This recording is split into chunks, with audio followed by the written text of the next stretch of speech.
Welcome guys, hope so you are fine and your study going well. Now I am here to tell you about how to study chapter number 8 of BD Churasia head and neck. ठीक है, structures in the neck. इसमें thyroid और parathyroid glands जो हैं वो involve होते हैं. ठीक है, इसके बारे में मैं आपको बताऊंगी कि इसमें आपने क्या कुछ याद करना है. पहले आपको इंट्रोडक्शन आ जाता है थायराइड ग्लैंड, ये आपको पता होना चाहिए. ठीक है, कि लाई कर in the front of the neck. ठीक है, और इसकी ब्रांचेस का पता होना चाहिए कि कहाँ कहाँ इसमें से कौन कौन सी इसकी ब्रांच क्या चीज़ कौन सी आर्टरीज नर्व्स पास कर रही हैं. ठीक है, जैसे कि branches of the subclavian artery जो है एनास्टोमोस करती है with those of the axillary artery around the scapula. ठीक है, सबक्लेनियस इंटीरियर इज़ इंपॉर्टेंट, कि आपने एक दफ़ा रीड आउट कर लेना है. ठीक है, MCQ के लिए.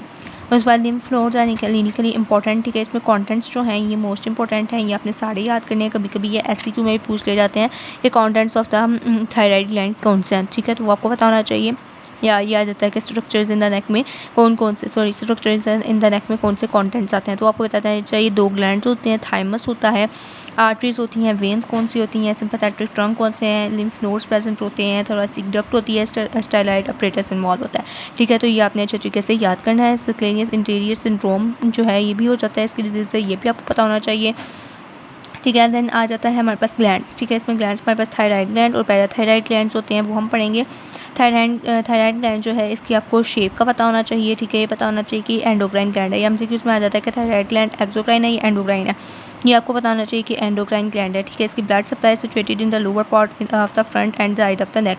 इसकी ब्लड सप्लाई जो है वो कहाँ पे ज़्यादा रीच होती है, ये आपको पता होना चाहिए. ठीक है, और रेगुलेट करती है बेसल मेटाबॉलिक रेट को. इसके कुछ फंक्शंस लिखे हुए हैं थायराइड ग्लैंड के, ये आपने पढ़ लेना है. ठीक है, इस तरह से पॉइंट्स बना के आप लोग साइड पर लिख लिया करें ताकि जब आप रिवीजन करें तो आपको ईजी हो जाए. ठीक है, सारी लाइन्स ना पढ़नी पड़े, जो आपने सिर्फ पॉइंट्स लिखे हैं वो आप पढ़ लें तो आपके लिए इनफ हो. ठीक है, देन आपने इसकी सिंथेसिस ये भी रीड आउट कर लेना है, ये सारा रीड आउट कर लेना है. ये आपको पता होना चाहिए कि इसमें जो है राइट टू लेफ्ट पे लोब्स होते हैं, स्थमस होता है, ये आपको पता होना चाहिए. ठीक है, मस्कुलर बैंड जो है वो प्रेजेंट होता है.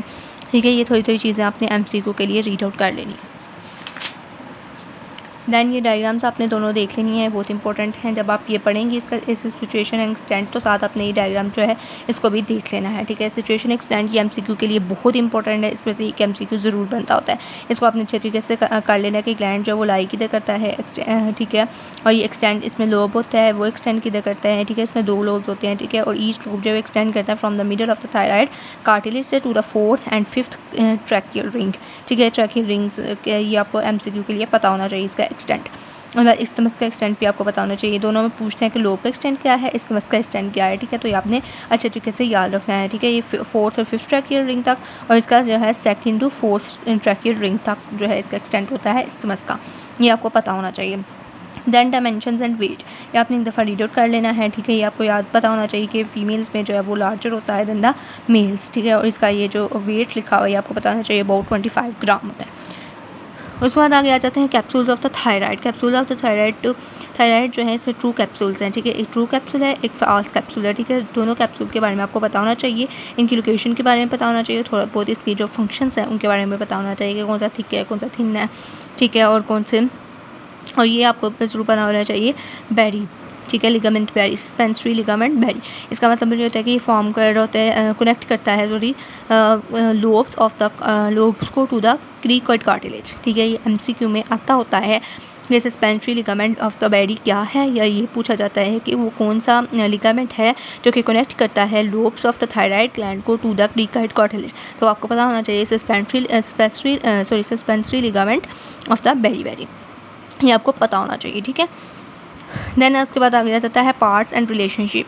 ये बहुत इंपॉर्टेंट है, इसमें से SCQ बनता होता है. ठीक है, ये डायग्राम आपने सिर्फ एक दफ़ा कंसेप्ट के लिए देख लेनी है. ठीक है, उसके बाद आ जाता है इसके आपको पता होना चाहिए पार्ट्स एंड रिलेशंस. इसमें जैसे कि लोब्स आ जाते हैं, ये आपने रीड आउट कर लेना है कि इसमें अपेक्स है, बेस है, 3 सर्फेसेज हैं, 2 बॉर्डर्स हैं. ठीक है, उसके बाद अपेक्स में जो है इसकी अटैचमेंट किससे हुई या बेस के साथ क्या कुछ अटैच है ये आपको पता होना चाहिए. ठीक है, ये आपने एक दफ़ा रीड आउट कर लेना है. ये जो है ये इंपॉर्टेंट है. या लेटरल या सुपरफिशियल सरफेस के बारे में वो SCQ पूछते होते हैं, या लेटरल सरफेस में मतलब कि क्या चीज़ें इन्वॉल्व हैं तो वो आपको पता होना चाहिए. मसल्स इन्वॉल्व हैं, ये मसल्स जो हैं ये हाइड बोन के मसल्स हैं, ठीक है, ये आपको पता होना चाहिए। Sternohyoid, superior belly of omohyoid, sternothyroid, interior border of sternocleidomastoid muscles, ठीक है, ये इन्वॉल्व होते हैं। अच्छा, मीडियल सरफेस में क्या इन्वॉल्व है ये आपको पता होना चाहिए। 2 ट्यूब्स हैं, 2 मसल्स हैं, 2 नर्व्स हैं, कौन कौन सी हैं ये आपको बताना चाहिए। ये ऐसे क्यों में वो पूछते होते हैं कि lateral surface of the thyroid gland जो है उसमें क्या कुछ इन्वॉल्व है या उसके किस तरह से कवर हुई है, तो इसमें आपने ये बताना है। मीडियल सरफेस में पूछेंगे तो आपने ये बताना है, ठीक है। उसके बाद पोस्टीरियर लेटरल या पोस्टीरियर सरफेस, ठीक है, इसमें आपने बताना है कैरोटिड शीट होती है, कॉमन कैरोटिड आर्टरी होती है, देन इसका एक इंटीरियर बॉर्डर है, एक पोस्टीरियर बॉर्डर है। इंटीरियर बॉर्डर थिन है और इंटीरियर बॉर्डर पे थायराइड सुपीरियर थायराइड आर्टरी होती है।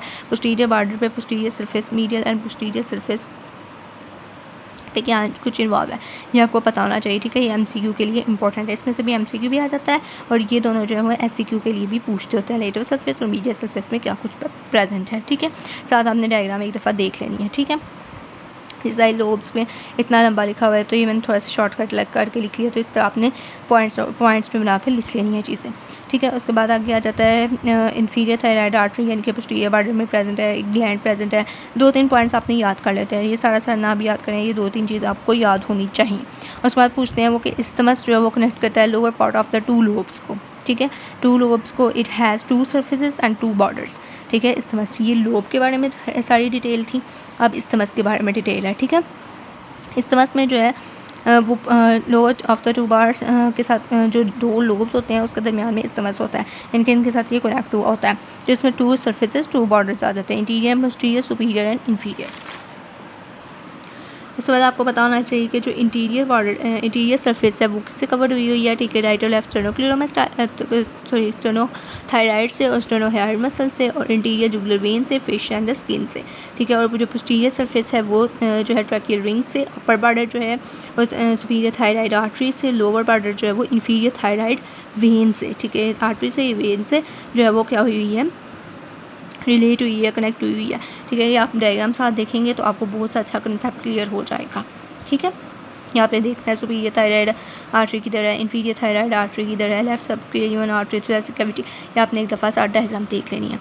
उसके बाद arterial supply of the thyroid gland बहुत ज़्यादा इंपॉर्टेंट है, ठीक है। ये आपने अच्छे तरीके से करनी है, बहुत इंपॉर्टेंट है। सुपीरियर थायराइड आर्टरी एंड जो है ये फर्स्ट एक्सटर्नल कैरोटिड आर्टरी से जो है वो आ रही होती है, ठीक है। और उसका रिलेशन जो है वो एक्सटर्नल लेरेंजियल नर्व से बन रहा होता है, ठीक है। ये 2 पॉइंट्स आपने याद रखने हैं, ठीक है। उसके बाद आपने ये ऊपर वाली लाइन याद रखनी है। और उसके बाद इंटीरियर ब्रांच की एक पोस्टीरियर ब्रांच है, इंटीरियर ब्रांच है वो डिसेंड करती है interior border of the lobe पे, और जो पोस्टीरियर बॉर्डर है posterior border of the lobe तक जा रही होती है। इस बाद इंफीरियर थायराइड आर्टरी आ जाता है। इंफीरियर थायराइड आर्टरी जो है ये ब्रांच होती है थायरोसर्वाइकल ट्रंक की, जो कि आ रही होती है सबक्लेवियन आर्टरी से, ठीक है। ये एक्सटर्नल कैरोटिड आर्टरी से आ रही होती है, ये सबक्लेवियन आर्टरी से आ रही होती है, ठीक है। और ये रीच करती है कहाँ तक जाती है, बेस ऑफ द ग्लैंड तक, ठीक है। उसके बाद टर्मिनल पार्ट आपने ये भी एक दफ़ा रीड आउट कर लेना है, इसका ये सारा रीड आउट कर लेना है, ठीक है। उसके बाद एक होती है लोअर थायराइड आर्टरी, वो जो है वो राइज होती है फ्रॉम द ब्रेकियोस्फेरिक ट्रंक से, ठीक है। कुछ इंडिविजुअल्स में प्रेजेंट होती है। उसके बाद आ जाती है एक्सेसरी थायराइड आर्टरी, ये राइज होती है ट्रैकियल एंड ओसोफेरियल आर्टरी से और ये सप्लाई करती है थायराइड को, ठीक है। ये 4 आर्टरीज हैं, इसकी ये आपको बताना चाहिए और जो मेन पॉइंट्स मैंने बताए हैं ये आपको ज़रूर याद होने चाहिए, ठीक है। इस पर सिनेरियो बेस्ड क्वेश्चन भी आता है, ये आपने अपने पास पेपर से देख लेना है, ठीक है। और जब एक क्वेश्चन लिखा होता है कि मतलब यहाँ पे आगे नेक्स्ट पेज पे क्लिनिकल में लिखा हुआ है, ये जो क्लिनिकल्स हैं ये आपने सारे पढ़ लेने अच्छे तरीके से, ठीक है। ये मोस्ट इंपॉर्टेंट है, ये दोनों भी और ये भी। ये जो UQ लिखा हुआ है मैंने, ये आता होता है कि मतलब कि थायरोइडेक्टोमी जो है इसके दौरान में कौन सी हम जो आर्टरी है या नर्व है उसको हम लोग सेफ रखते हैं, तो सेफ को हम कौन सी नर्व को रखते हैं, एक्सटर्नल लेरेंजियल नर्व को, ठीक है। और इंफीरियर थायराइड आर्टरी जब हम ताकि लेगेटेड ना हो, क्योंकि जो ब्लड सप्लाई होती है पैराथायरॉइड ग्लैंड की वो मेनटेन करती है, इसे मेनटेन रखती है, ठीक है। ये तो ये सिनेरियो बेस्ड क्वेश्चन आता है, ये आपने याद रखना है। याद रखना है कि सुपीरियर थायराइड आर्टरी जो उसमें एक्सटर्नल लेरेंजियल नर्व होगी और जो इंफीरियर थायराइड आर्टरी है उसके अंदर रिकरेंट लेरेंजियल नर्व से रिलेटेड होती है, ठीक है। ये 2 पॉइंट्स आपने अच्छे तरीके से याद रखने हैं। उसके बाद वेनस ड्रेनेज आता है। वेनस ड्रेनेज जो है मोस्टली इसकी जो है वो हो रही होती है इंटरनल जुगुलर वेन में, superior thyroid when, middle thyroid when, inferior thyroid when और फोर्थ वाली जो है उसे हम लोग फोकल कहते हैं। और ये भी जो है इंटरनल जुगुलर वेन में ड्रेन करती है, ठीक है। और इसमें से एक जो थी वो ब्रेकियोसेफेलिक वेन में जो है, ये ब्रेकियोसेफेलिक वेन में जो है ड्रेनेज करती है, बाकी सारी इंटरनल जुगुलर वेन में कार्य होती हैं। उसके बाद लिम्फेटिक ड्रेनेज आ जाता है। लिम्फेटिक ड्रेनेज में एक अपर पार्ट है इसका, एक लोअर पार्ट है, ठीक है। जो अपर पार्ट है जिस पर लिखा है इस तरह आपने भी लिख लेना। अपर पार्ट जो है इसका ग्लैंड का वो रीच करता है डीप सर्वाइकल लिम्फ नोड्स पे, और जो लोअर पार्ट है वो लोअर डीप सर्वाइकल नोड्स तक जा रहा था। इसमें प्री ट्रैकियल या फिर पैराट्रैकियल नोड्स भी प्रेजेंट होते हैं, ठीक है। ये एमसीक्यू में आता है कि लिम्फेटिक ड्रेनेज जो है थायराइड ग्लैंड की वो किस में हो रही होती है, तो mostly pre tracheal and paratracheal nodes में भी हो रही होती है। उसके बाद नर्व सप्लाई आ जाता है। नर्व सप्लाई अपने क्षेत्र के से याद करनी है, इसकी जो है वो मिडल सर्वाइकल गैंग्लियन में होती है, और पार्शली जो है वो superior and inferior cervical ganglion में होती है, ठीक है। ये आपको पता होना चाहिए। These are vasoconstrictors. ये डायग्राम आपने देख लेनी है और क्लिनिकल नोट्स जो है वो याद कर लेने हैं। बाद हिस्टोलॉजी आ जाता है। हिस्टोलॉजी जो है आप हिस्टो में भी पढ़ेंगे, ठीक है। जैसे भी आपने रीड आउट कर लेना है। बेशक अगर आप हिस्टो की वजह से नहीं भी करते तो आप ये याद कर लें, इधर ईजी लिखी हुई है, ठीक है। ये डायग्राम भी आपने देख लेनी है और ये सारा भी आपने अच्छे तरीके से पढ़ लेना एक दफ़ा, ठीक है।